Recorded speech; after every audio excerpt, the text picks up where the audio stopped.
नमस्कार। चलिए आज चलते हैं राजस्थान के एक ऐसे शहर की तरफ जो अपनी पहचान सिर्फ नक्शे पर मौजूद होने से नहीं बल्कि अपने इतिहास और अपने उद्योगों की वजह से बनाता है। तो भीलवाड़ा की कहानी में थोड़ा गहराई से उतरते हैं। ये नाम तो बहुतों ने सुना होगा, है ना? अक्सर भीलवाड़ा को इसी नाम से जाना जाता है, पर कभी सोचा है कि इसे ये नाम मिला क्यों? और क्या सिर्फ ये एक नाम इसकी पूरी कहानी बता सकता है? आज इन्हीं सब सवालों के जवाब ढूंढने की कोशिश करते हैं। तो इस सफर में हम क्या-क्या देखने वाले हैं? पहले तो इसके अलग-अलग नामों के पीछे की वजह जानेंगे, फिर इसके इतिहास की गहराइयों में गोता लगाएंगे, इसकी इंडस्ट्रियल पावर को समझेंगे और आखिर में इसकी रंगीन संस्कृति की एक झलक भी देखेंगे। तो शुरुआत करते हैं उन नामों से जिनसे भीलवाड़ा की पहचान बनी है। आखिर इन नामों के पीछे की कहानी क्या है? चलिए पता लगाते हैं। तो ये 3 नाम हैं, समझे भीलवाड़ा की पहचान के 3 सबसे बड़े पिलर्स। जहां वस्त्र नगरी और राजस्थान का मैनचेस्टर इसके जबरदस्त टेक्सटाइल उद्योग की ओर इशारा करते हैं, वहीं अब्रक नगरी का नाम यहां जमीन के नीचे छिपे खजाने यानी मायका की वजह से पड़ा है। देखिए, किसी भी जगह को अच्छे से समझने के लिए उसके अतीत को जानना बहुत जरूरी होता है। तो आइए देखते हैं कि भीलवाड़ा का इतिहास कैसे इसके आज को शक्ल देता है। ये बात कितनी दिलचस्प है ना?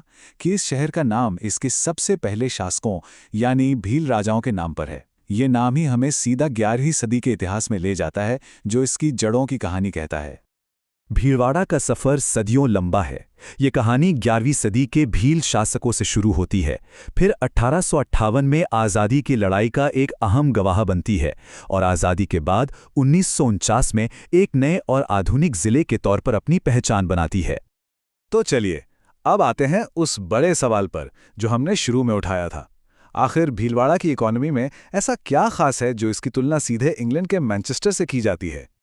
भीलवाड़ा की आर्थिक ताकत असल में 2 पहियों पर चलती है।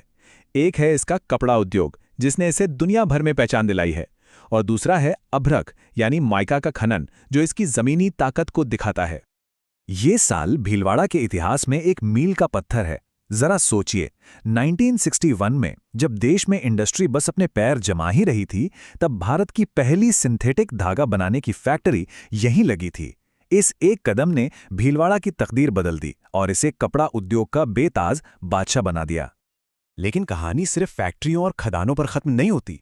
यहाँ के खेत गेहूं और सरसों से लहलहाते हैं, और यहाँ की पारंपरिक फड़ चित्रकला, जो कि कपड़े पर बनी लोक कथाएं होती हैं, इसकी सांस्कृतिक पहचान को जिंदा रखती है। अच्छा, इकोनॉमी की बात हो गई। अब जरा भीलवाड़ा की संस्कृति और समाज की तरफ चलते हैं। जानते हैं कि कौन लोग इस शहर को अपना घर कहते हैं और कौन सी जगहें इसे एक खास पहचान देती है। अब ये आंकड़ा देखिए, ये बहुत कुछ कहता है। भीलवाड़ा में लिटरेसी रेट लगभग 86% है, जो पूरे राजस्थान के औसत से काफी ज्यादा है। ये दिखाता है कि ये शहर सिर्फ औद्योगिक ही नहीं बल्कि सामाजिक तौर पर भी कितना आगे है। यहाँ की आबादी में भील और मीणा जैसी प्रमुख जनजातियों की एक अहम भूमिका है, जो यहाँ की संस्कृति को और भी ज्यादा रंगीन बनाते हैं।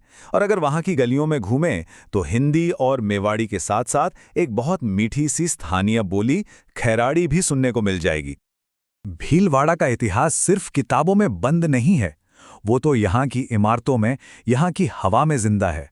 मांडलगढ़ से लेकर बागोर तक हर जगह इतिहास की एक नई कहानी कहती है, जो टूरिस्ट और इतिहास प्रेमियों को अपनी ओर खींचती है।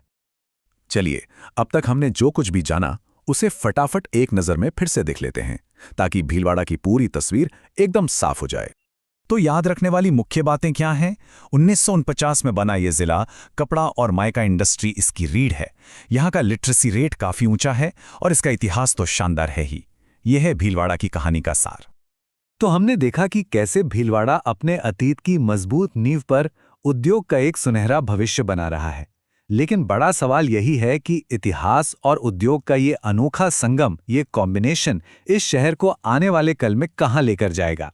ये एक ऐसा सवाल है जिसका जवाब तो वक्त ही देगा। हमारे साथ जुड़ने के लिए बहुत बहुत शुक्रिया।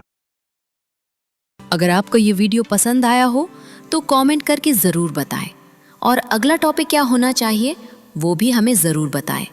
आपका एक लाइक हमें और बेहतर और सटीक कंटेंट बनाने की प्रेरणा देता है। शेयर करें ताकि ये जानकारी हर उस छात्र तक पहुँचे जो अपने सपनों के लिए मेहनत कर रहा है।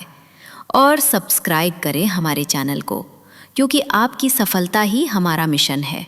हम हर वीडियो में कोशिश करते हैं कि आपको वो जानकारी मिले जो परीक्षा में काम आए और जो आपको आत्मविश्वास दे। आप सभी का इस वीडियो को देखने के लिए दिल से धन्यवाद। मिलते हैं अगले वीडियो में। तब तक के लिए सीखते रहिए, बढ़ते रहिए और कभी हार मत मानिए। जय हिंद।